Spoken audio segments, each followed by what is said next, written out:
The next day their training began. Sammy could balance a ball on his little black nose and clap his flippers at the same time. Peter learned to jump from one big barrel to another, right through a ring of burning fire. Ladies and gentlemen, we proudly present Peter Polarbear and Sammy Seal. They became very popular and quite enjoyed the fun of the circus. Hi there, Mr. Tiger Cat. Where'd you get a coat like that? Shiny black and orange gold. Keeps off the sun, keeps out the cold. You walk the jungles late at night, underneath the pale moonlight. It's sad to see you far from home, far from the place you love to roam. I said, hi there, Mr. Giraffe, with your great long legs and your knobbly knees. Tell me, is it cold up there, with your head up in the trees? What's it like for you to be so tall? Does everyone you see look small? Your home must seem so far away. Let's hope you can return someday.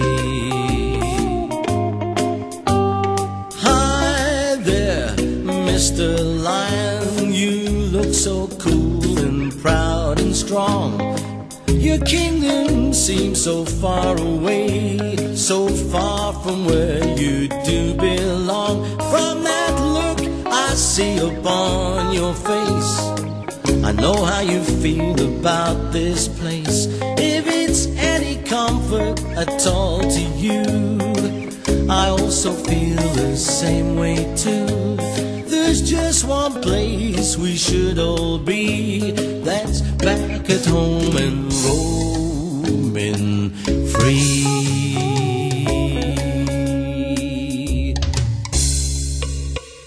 They soon made friends with the other animals, but still they all missed home very, very much. It was early one morning that they heard a very familiar voice. It was a cry, really.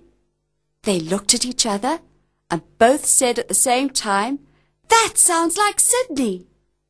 It was just then that Sydney fluttered down and stood in front of their cages. "Hi, you two," he said. They wanted to know how he'd found them. Sydney said that he'd followed the ship all the way when they were caught. He had watched from high up in the air during the days and had slept at the very top of the mast during the night. After he had seen where they were taken to, he said he'd return to tell their mummies and daddies what they were doing and where they were. They were so very pleased to know that they had contact with home again. Sydney said that he'd come to set them free, but that it had to be done just right. Otherwise, he said, they would just be recaptured and brought back to the circus again. He said he'd made a plan with Peter's and Sammy's dad, too. They would do it tomorrow. The plan was to escape during the night after the last show.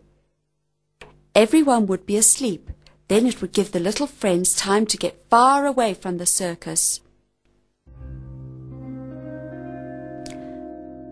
The next night, Sydney started things happening. First he pulled the pins out of the cage locks with his strong yellow beak, and the doors swung open. Peter and Sammy quietly crept out into the dark night. They were quite frightened until they heard the deep, strong voice of Daddy Polarbear in the dark. "Follow me," he said quietly. "Don't make a sound." Sammy couldn't go very fast on his little flippers, so Daddy Polarbear gave him a piggyback ride so that they could all go much faster. They soon arrived at the harbour to which they'd first been brought.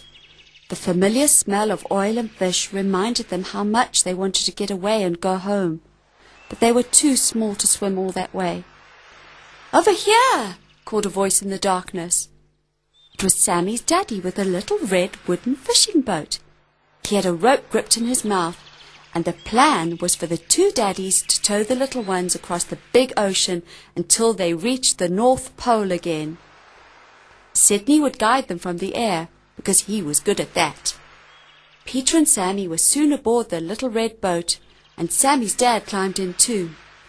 Big, strong Mr. Polar Bear gripped the rope in his big, strong teeth and soon had them out of the harbour and on their way home. They were so happy that once they were out in the open sea, they sang and laughed while Daddy Polar Bear and Daddy Seal took turns pulling the little boat. Riding along in our little red boat, riding up on the sea. Riding along in our little red boat, seeing what we can see. Riding along in our little red boat, heading for the land of snow. Riding along in our little red boat to the land of the Eskimo. We're riding along in our little red boat, riding up on the sea.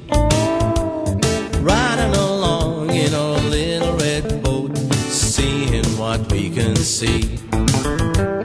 Riding along in our little red boat, heading for the land of snow. Riding along in our little red boat to the land of the Eskimo. To the land of the Eskimo. Sydney would drop in for a quick rest and a little nap now and then, and also to share fish with his friends. They soon came to the shores of the great land of ice. They left their little boat behind and went on foot. After a long, long walk, they arrived home. They were just in time for tea. Mrs. Polar Bear and Mrs. Seal were so happy to see them all, they shed a few tears. They hugged and kissed each other for a long time. They even danced around in a big circle too. Sydney was a hero for saving them all. He was very proud of himself. That night they all slept happily in their own beds again. It had been quite an adventure, all right, but Peter knew now that he mustn't be a silly Billy again and go off getting into trouble.